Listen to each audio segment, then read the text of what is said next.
അപ്പം എയർപോർട്ടിലെത്തി.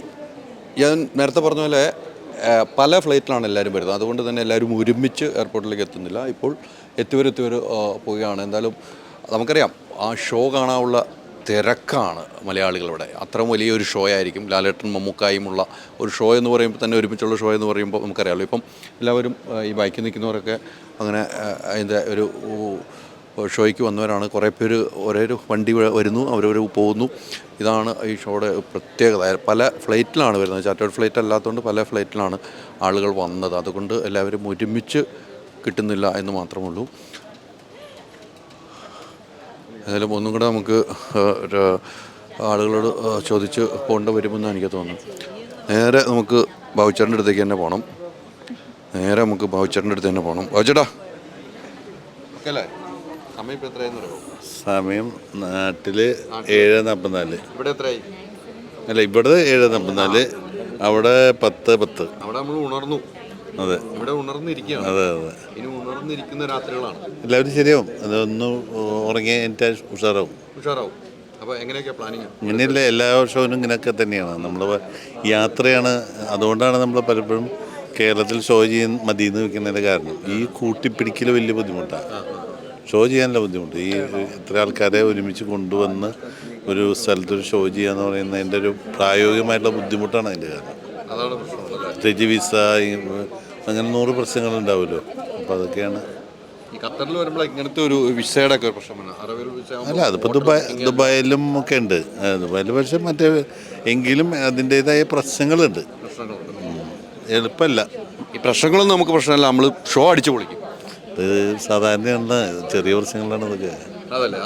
ഇപ്പോൾ നമ്മൾ അമ്മയുടെ മഴവിൽ മനോരമ ഷോയിന് ഏകദേശം 350ഓളം പേരെ കൊണ്ടുവന്നതാണ്. അതുപോലെ അങ്ങനെ വരും. ഇതൊന്നും പ്രശ്നമില്ല. അപ്പോൾ ഒന്നും ഒരു പ്രശ്നമില്ല. ഷോ അടിപൊളിയായിരിക്കും എന്നുള്ള കാര്യത്തിൽ സംശയമില്ല. അങ്ങനെ ആളുകൾ ഓരോരുത്തരായിട്ട് ഇങ്ങനെ പോയിക്കൊണ്ടിരിക്കുകയാണ്. എനിക്കൊന്ന് റംസാനെ കൊണ്ടുപോകാൻ വണ്ടി വന്നില്ല. ബാക്കി എല്ലാവരും കൊണ്ടുവന്നു തോന്നുന്നു. റംസാൻ ഇവിടുന്ന് പോക്ക് നടക്കുന്നില്ല. റംസാനെ നിങ്ങൾക്ക് മാത്രമേ വണ്ടി വന്നില്ല? എല്ലാവർക്കും വണ്ടി വന്നല്ലോ. എന്നെ മാത്രം ഇവിടെ ഇട്ടേക്കേട്ടാ. വെറുതെ ഇവിടെ ഡാൻസ് കളിച്ചിട്ട് പോയാൽ അല്ല, അവർക്ക് ഭയങ്കര ധൈര്യമാണ്. ഏറ്റവും ലാസ്റ്റ് വന്നാലും നമ്മൾ ആദ്യം നിങ്ങൾക്ക് ക്ഷീണമൊന്നുമില്ല? എനിക്ക് ക്ഷീണേ ഇല്ല. അപ്പോൾ അതെ, അങ്ങനെ നമ്മൾ പോകണം. തസ്നി ഇറങ്ങാ പോകല്ലേ? പിന്നെ പോണ്ടേ, നമുക്ക് പൊളിക്കണ്ടേ. അപ്പോൾ എല്ലാവരും ഇറങ്ങി അല്ലേ? ഇനിയിപ്പം ഇന്ന് അടുത്ത 10 മണിയുടെ ഫ്ലൈറ്റ് അല്ലേ? കുറേ പേര് അടുത്ത 10 മണിയുടെ ഫ്ലൈറ്റ് ഉണ്ട്, വൈകുന്നേരം ഉണ്ട്. അങ്ങനെ എല്ലാ ഫ്ലൈറ്റുമായിട്ട് പല ഫ്ലൈറ്റുകളായിട്ട് എല്ലാവരും ഇവിടെ എത്തും. വൈകുന്നേരം സ്റ്റേജ് റിഹേഴ്സൽ. വൈകുന്നേരമാണ് സ്റ്റേജ് റിഹേഴ്സൽ. അപ്പോൾ നമുക്കറിയാം ഈ സ്റ്റേഡിയത്തെക്കുറിച്ചിടാം. ഹൈമറും മെസ്സിയൊക്കെ മുത്തമിട്ട സ്റ്റേഡിയത്തിൽ ലാലേട്ടനും മമ്മൂക്കായും ചേർന്ന് എന്തായിരിക്കും ഷോ, ഒന്നും പറയാനില്ല. ഷോ അടിപൊളിയായിരിക്കും കേട്ടോ.